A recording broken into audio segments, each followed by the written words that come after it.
Kanchana Jayakumar. Carrot பாயசம் அல்லது carrot கீர் எப்படி பண்றதுன்னு இன்னைக்கு பார்க்க போறோம்.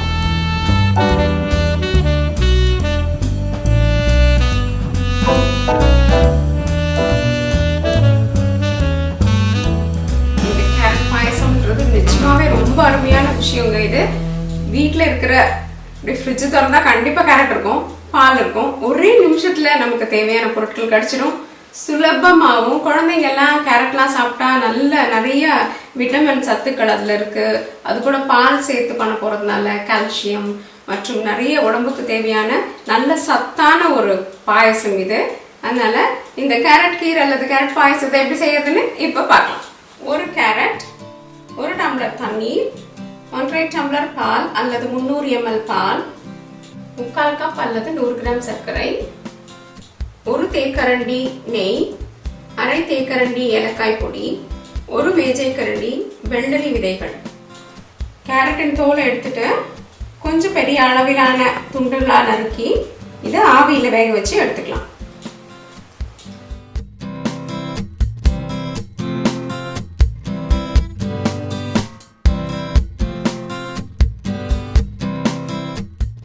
நான் இது மாதிரி ஒரு பாத்திரத்துல இந்த காயை போட்டு ஆவியில வேக வைக்க போறேன்.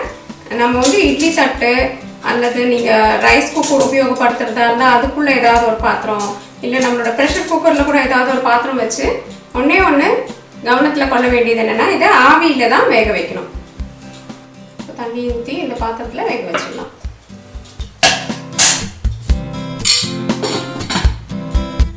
பாருங்க, நம்மளுடைய கேரட்டை நல்லா ஆவியில வேக வச்சு எடுத்துட்டோம்.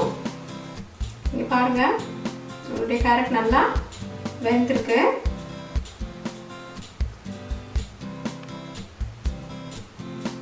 இப்ப நம்ம இதை ஒரு மிக்சர் ஜார்ல போட்டு நல்லா மையா கூழ் பதத்துக்கு அரைச்சுக்க போறோம். இப்ப நம்ம அடுத்த என்ன பண்ணலாம்னு பார்க்கலாம். நம்ம பாலை நல்லா கொதிக்க வைக்கணும் அடுப்புல. அதுக்குண்டான வேலையை ஆரம்பிச்சுட்டு கேரட்டை அரைச்சு அந்த மையான கூழ் எடுத்து இந்த பால் கூட சேர்த்துடுவோம். இப்போ நம்ம பாலை இந்த பாத்திரத்தில் கொதிக்க வைக்கலாம். இதில் நீங்க எப்பவுமே எந்த விதமான பால் பதார்த்தம் செய்யறதா இருந்தாலும் அதுல அடியில கொஞ்சமா தண்ணி ஊத்திக்கோங்க. அந்த தண்ணி என்ன பண்ணுவோம்னா, பாலை ஊத்தினோடனே பால்ல இருக்கிற கொழுப்பு சத்து அடியில ஒட்டிக்காம நம்ம பாத்திரத்துல ஒட்டிக்காம பார்த்துக்கும். அதனால லேசா கொஞ்சம் தண்ணி ஊத்திட்டு அதுக்கப்புறமா பாலை ஊத்திக்கலாம்.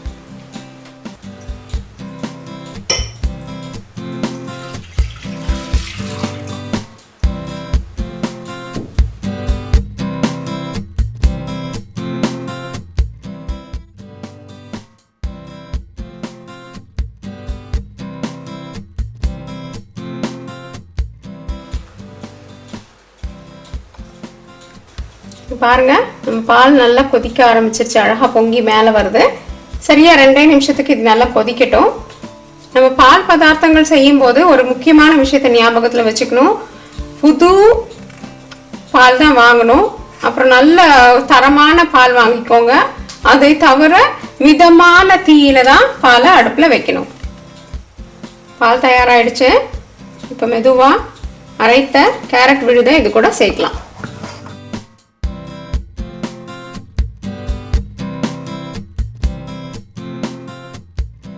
இந்த ஆவி உங்க கைகளை காயப்படுத்தாம பார்த்துக்கோங்க. அதனால மிதம்ல இருந்து குறைவான அளவு தீ வச்சுக்கோங்க அடுப்புக்கு. பாத்தீங்களா, ரொம்ப அழகான ஒரு நிறத்துல கேரட்டும் பாலும் சேர்ந்து கொதிச்சிட்டு இருக்கு. ஒரு மிதமான தீயில 5 நிமிடங்களுக்கு நல்லா இது கொதிக்கட்டும். சரியா 5 நிமிஷத்துக்கு அப்புறம் பார்த்தீங்களா, நல்லா கொதிச்சுட்டே இருக்கு. இந்த இது ரெண்டும் கலந்துருச்சு. கேரட் கூழும் பாலும் கலந்து ரொம்ப ஒரு அருமையான பதத்தில் இருக்கு. இப்போ நம்ம சர்க்கரை சேர்க்கலாம். நான் எப்பவும் சொன்ன மாதிரி கவனத்தில் வச்சுக்கோங்க. சர்க்கரை சேர்த்ததுக்கு அப்புறமா எந்த பொருளும் வேகாது. அதனால கேரட்டும் பாலும் நல்லா கலந்து ஒன்னோட ஒன்று சேர்ந்து முடிஞ்சதுக்கு அப்புறமா தான் சர்க்கரையை சேர்க்கிறோம்.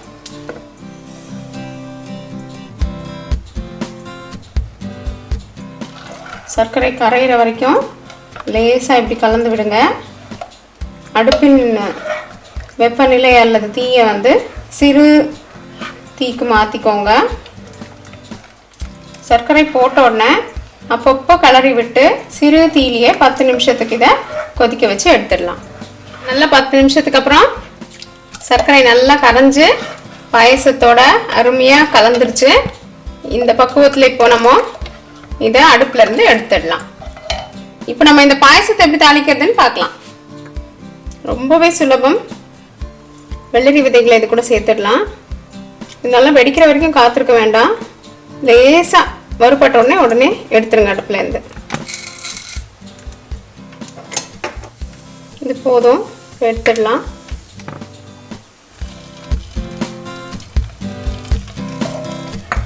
ஏலக்காய் பொடி போட்டுருங்க. பாயசம் பரிமாறுவதற்கு தயாராகிடுச்சு. பாருங்க, நம்மளுடைய கேரட் பாயசம் ரொம்ப அருமையாக தயாராகிடுச்சு. சரியான பக்குவத்தில் இருக்கு. இப்போ நம்ம இதை பரிமாற பாத்திரத்துக்கு மாற்றலாம்.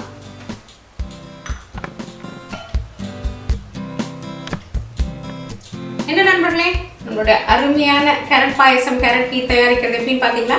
இது பாருங்க, இதோட நிறமே வந்து ரொம்ப அழகா இருக்கு. நல்லா சுவைக்க தூண்டுது இல்லைங்களா? இந்த கேரட் கீர்ல நம்ம வெள்ளரி விதைகள் போட்டிருக்கோம். இந்த வெள்ளரி விதை வந்து அங்கங்கே நல்லா கடிப்படும் போது ரொம்பவே சுவையாக இருக்கும். நம்ம எப்போதும் போல் திராட்சை முந்திரியை போடாமல் இதுக்கு வித்தியாசமாக இந்த போட்டிருக்கோம்.